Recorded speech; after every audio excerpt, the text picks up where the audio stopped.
While most students were vacationing off campus during the break between semesters, members of the Purdue Club of Lake County gathered for their annual winter meeting with a few guests from campus. It was President Hansen's first trip into the alumni hinterlands, but Coach Bob DeMoss has many old friends here, including several ex-teammates and fellow Boilermaker football stars. This is one of the largest Purdue clubs around. Over 400 people came out in a near blizzard for this get-together. President Hansen reported on his first 6 months in office with this conclusion. I can only hope that Purdue will not be swayed by every little breeze that comes along, will not be shoved off its course, but more than ever will set its eyes on that star, the thing that has made that university great, and it is great. Not forget why it exists, not forget that it has a very special elite role to play, and say to all who cross that threshold, you've come to a great university, and we will expect the best from you.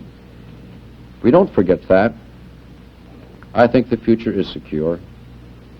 And I think as I have come in contact with people like yourself, the alumni of this university, I even feel more comfortable. So with your help, your concern, your interest, and what we have, there's no way to go but up. Let's all pull together. It's our university. Thank you.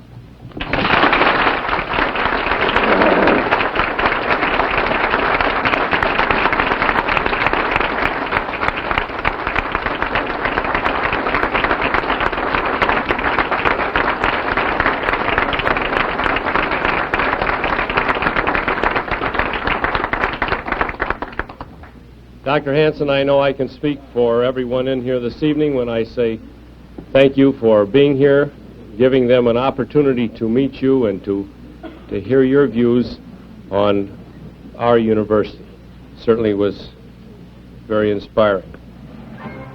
Back on campus, Dr. Hansen registered for the 1972 elections, along with some 8,000 students who were able to vote here instead of at home for the first time. Many were newly enfranchised 18 to 20-year-olds. Most of the election issues were of special interest to young people. The war with its draft, the economy with its job shortages, inflation, and reduced government spending on education, and the human rights issues from busing and abortion to women's lib, all tempered by their youthful dreams of universal brotherhood and freedom for the pursuit of happiness. In the final election, there was a lot of ticket splitting, but unlike other Big Ten schools, the Purdue majority went to President Nixon, and in the same proportions as the nation at large. Very strong evidence, we feel, that Purdue students think for themselves and are in step with the times. In March, a fire of undetermined origin almost destroyed the Department of Creative Arts. Besides $120,000 damage to the building, office records and years of artwork were lost. Emergency crews quickly moved what was salvageable into temporary quarters, and classes failed to meet for only one day. Even so, a lot of class projects had to be redone. Some of the best news of spring came from the Purdue track team, which had its best season in years, thanks to several unusual talents and the training provided by Coach Dave Rankin. Sophomore Jeff Bolin, Big Ten indoor champion, set new track and school records outdoors with a long jump of 26 feet, 2 1/4 inches. Galen Hackler, All-American distance runner, ran 3 miles in 13 minutes, 59.9 seconds to set new track and school records. The biggest surprise was sophomore football player Larry Burton, who in his first season of track proved to be one of the world's fastest sprinters. He tied the world indoor record for 60 yards, set a new track record for the 100 meters, and a new Big Ten record for 220 yards around one turn. In 200-meter events, he won the NCAA finals and a trip to the Olympics, where he came in 4th, leaving us to wonder what he'll do in his second year of track. With the coming of spring came the usual scenes, with the usual number of changes, the most noticeable being the number of bicycles and girls. For the first time in Purdue history, over 1/3 of the students were girls. Bicycles were really only about half as numerous, but they often seemed like more.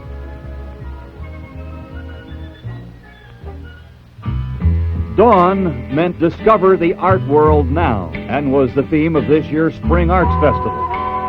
Among the unusual attractions was an exhibition and demonstration of African wood carving by one of Nigeria's best-known artists. And out on Memorial Drive between Chemistry and Coulter Hall, Professor Marge Levy and her students from Creative Arts demonstrated pottery firing and glazing. Over in the Hall of Music, Indiana's oldest radio station, WBAA, celebrated its 50th year on the air. Popular when WBAA was just getting rolling. We wanted to say a word of thanks to everyone who's helped us celebrate this golden anniversary week here at WBAA, for the cake and the flowers and so on, but especially for everyone who's gotten in touch with us. Durwood Kirby got in touch with us a few years ago during one of our earlier anniversaries, and I thought you'd be interested in a couple of comments from a letter he wrote remembering early WBAA when he worked up atop the electrical engineering building.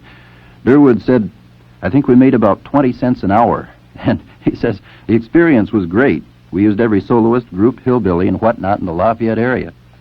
Well, we're still looking back with great affection on the people who helped make the WBAA story what it was.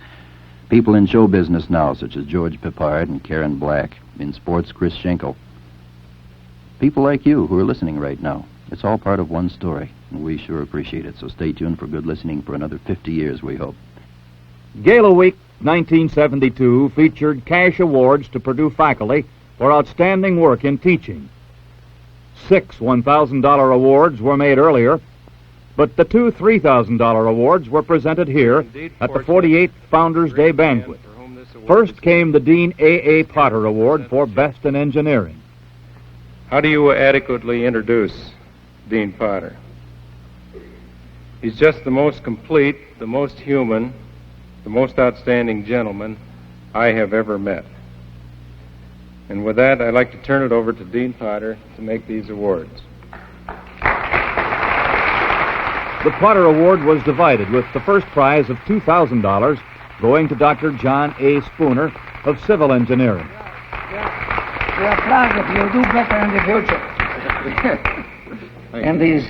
And the second one is a young man who graduated in the 1932 class, and when I was employed by the Ross Gear Company here in Lafayette, I made a very good record with the Ross Gear. And after he had been there for many years, came over to see me one day, and he says, "What would you think if I resigned from Ross Gear and I took some courses and prepared myself for teaching?" And I did my best to discourage him. I asked him what his salary was, and I said, "You'll never get a salary as a teacher at Purdue that'll be comparable with the kind of a salary you now have. You're doing well at Ross Gear, you have a future there, don't do it." He thanked me for my advice, and the first thing I knew, he enrolled as a graduate student. And I made a conspicuous success as a teacher. And it's the most pleasant for me to present this check to Professor Stitz. Is Professor Stitz here?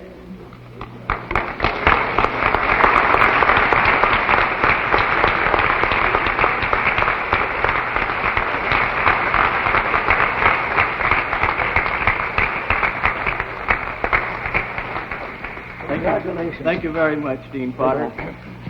I just can't help but take 10 seconds of the time to express an audible thank you to all who have made this award possible. It's doubly appreciated coming from the hand of the man for whom the award is honoring. Thank you again.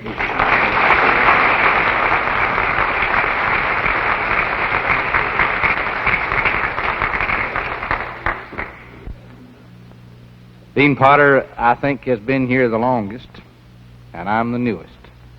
Dr. Harold Robinson presented the new Help Students Learn Award, established as the golden anniversary gift of the class of 1922. Make a very special award tonight. I believe that all we can do here will be too little to emphasize the importance of teaching. But this is something very, very special when we now recognize our faculty for innovations, for new approaches to the learning process. And it was this wonderful class of 50 years ago, you of 1922, who have made this possible. Will Dr. Thomas A. Ball of the Department of Freshman Engineering please come forward?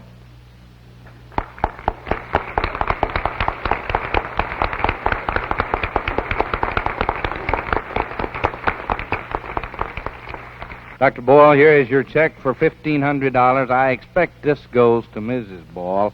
He may share with the tickets that will be given to him for cultural and athletic events, and then for the account to be established for the remainder of the $3,000. Thank you, Dr. Robinson. I'm indebted to you, indeed, and the class of 1922 for a most important lesson. Dr. Robinson, I'm sure you agree that those of us that come to great institutions like this as faculty and staff members participate in only a limited degree in the festivities of times like this. But the lesson that I've learned this week is the meaning of the word gala in Gala Week. And indeed, I'm indebted to you, and I want to thank you and the class of 22. 22 was a great year.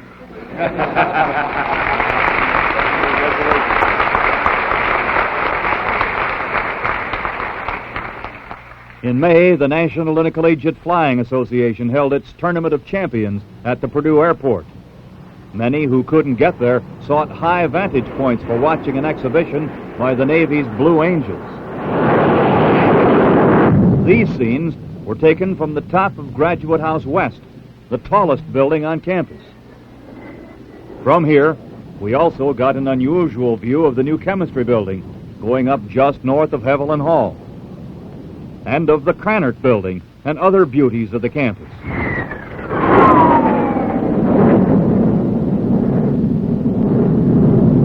Purdue's largest building, the Memorial Center, was renamed Stewart Center this spring in honor of retired Vice President R.B. Stewart and Mrs. Stewart.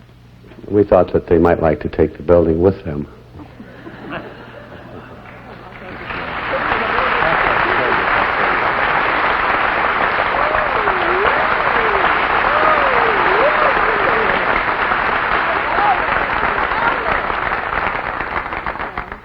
It's wonderful to have this building named for us.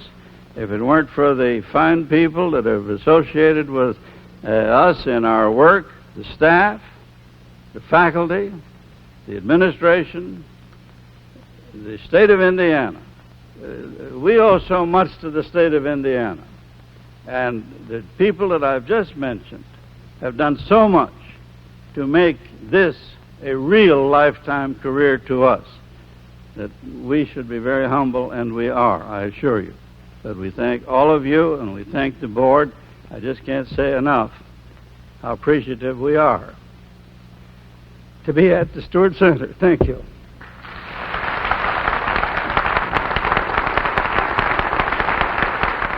The Stewarts have served Purdue for over 45 years, including the year since his retirement. Dr. Stewart was the university's chief financial officer during 16 years of its greatest growth, and is nationally known as the father of the GI Bill, which has helped and continues to help so many to obtain the benefits of a higher education. This is my captain. I'm so glad we're both included in the name. That's what makes it perfect.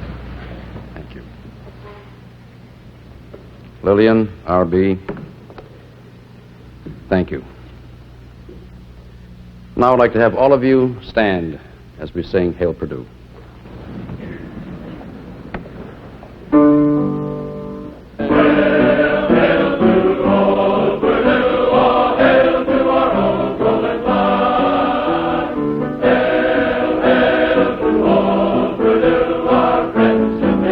Never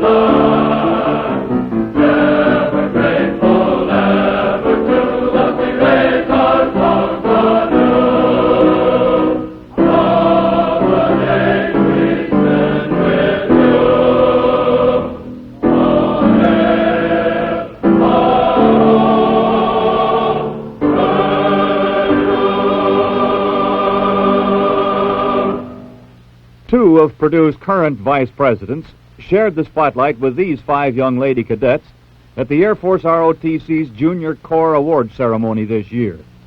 The new vice president for student affairs, Dr. William Fishang, joined the unit commandant for inspection. And Vice President Charles Loshy, newly appointed Dean of Continuing Education, received the Air Force ROTC Outstanding Service Award for his work over the past 15 years. The spring semester ended on June 11th, with President Hanson officiating at his first Purdue commencement. This brought the total number of Purdue graduates to 6,486 for the past year. With the beginning of the new fiscal year, there were also several new high-level administrative appointments. The new Director of Libraries is Professor Joseph Daniesi, formerly Assistant Director of Libraries for Technical Services at MIT. The new Dean of the Schools of Engineering is Dr. John Hancock, formerly head of the School of Electrical Engineering and a Purdue alumnus all the way, from his bachelor's through his doctor's degrees. The new Director of Admissions is Charles Henry. He's been Associate Director for the past 12 years and was Assistant Director before that. The new Dean of Men is Brian T. Clemens. He has been Associate Dean since 1969, when he completed his Ph.D. at Purdue. The new Vice President of the Purdue Research Foundation and Purdue's first Director of University Development is Stanley Hall, EE 59, former Vice President of Hiram College and Director of Development for St. Lawrence College. We asked Mr. Hall what university development means and how it will function. The basic mission of university development will be to promote a better understanding of the university and to strengthen our relationships with all our constituencies in order to secure new sources of support. This basic mission includes the coordination of our university news service, all our fundraising activities, our publications, and our public relations. In order for the Purdue Development Program to be successful, we must have the dedicated support of volunteer leaders, and much of our initial effort will be in the formation and organization of a volunteer University Development Board. Summer found some 6,000 harried students on campus and almost a mile of streets and grounds dug up for installation of main steam lines from the new power plant, and for a new mall where the street used to be between Chemistry and Kohler Hall. The fall semester began 3 weeks earlier than usual this year, in accordance with a new academic calendar designed to end the semester before Christmas. Of the 26,204 students enrolled at the West Lafayette campus, over 35% were women, which may explain, at least partly, why the men seemed happier than they have in recent years. Easing of the draft may also have been a factor. The tragedy of the Israeli Olympic athletes was commemorated at this twilight memorial service.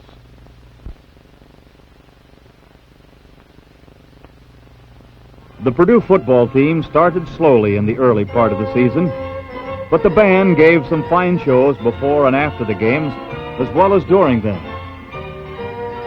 The Student Union's annual Activities Carnival ran for 2 days this fall, while 61 small but important special interest groups invited new members. One such group, the Student Volunteer Corps, was given this car by Fizbit Futanoff, the alumni's fund for small but important things for which there are no other funds. They use it to get around for many good works, such as tutoring in this public school.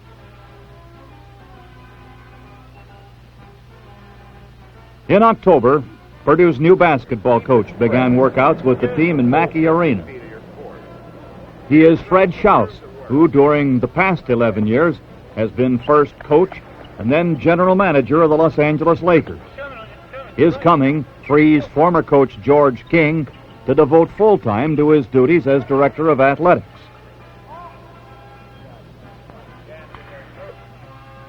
Purdue Pete and Wildcats contemporary and traditional, keyed the homecoming decorations for the game against Northwestern. Student participation in building these decorations remained higher here than most colleges. One group even built their huge piece twice after the original burned down. The Boilermakers started winning with their first conference game and won 4 in a row before losing to Michigan State. On the opening play of the Wisconsin game, halfback Otis Armstrong returned the ball 89 yards, beautifully demonstrating why he was already Purdue's all-time leading rusher.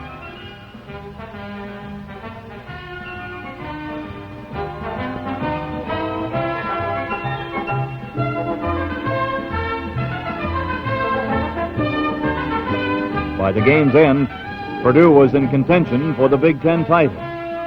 Michigan took that title hope despite a great Purdue defense led by co-captain Dave Butts, everybody's choice for All-American.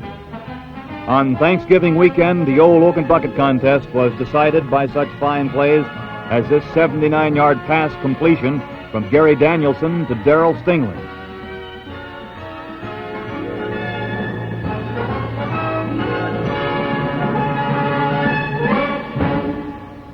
Otis Armstrong gained a total of 276 yards in this game to break his own single-game rushing record and set a new single-season rushing mark. This brought his 3-year total to 3,315 yards, a new Big Ten all-time record. Small wonder he was chosen most valuable player, co-captain, and All-American. When the clock ran out, Purdue had the bucket again, a new football legend, 3rd place in the conference, and a very happy but tired coach who resigned about 2 weeks later to become assistant director of athletics. The search for a new coach ended only 11 days later when Alex Agassi, head football coach at Northwestern, was presented at this press conference. He was an All-American lineman at Purdue in 1943 and at Illinois in 2 other years. Gentlemen, when I heard from George King here at Purdue, I'll tell you, it was a frustrating week for me this past week because it's tough to leave a place you like, but also I knew what the challenges, the opportunities that lie ahead at Purdue. I'm no stranger here, and Purdue is no stranger to me. I know a lot of people here, and I'm sure I'm going to know a lot more. And because it is such a tremendous opportunity, really it's a thrill to be here and to be the new head football coach at Purdue University. The semester ended just 10 days later. So all we can do now about 72 is look back and remember it as another great year at Purdue.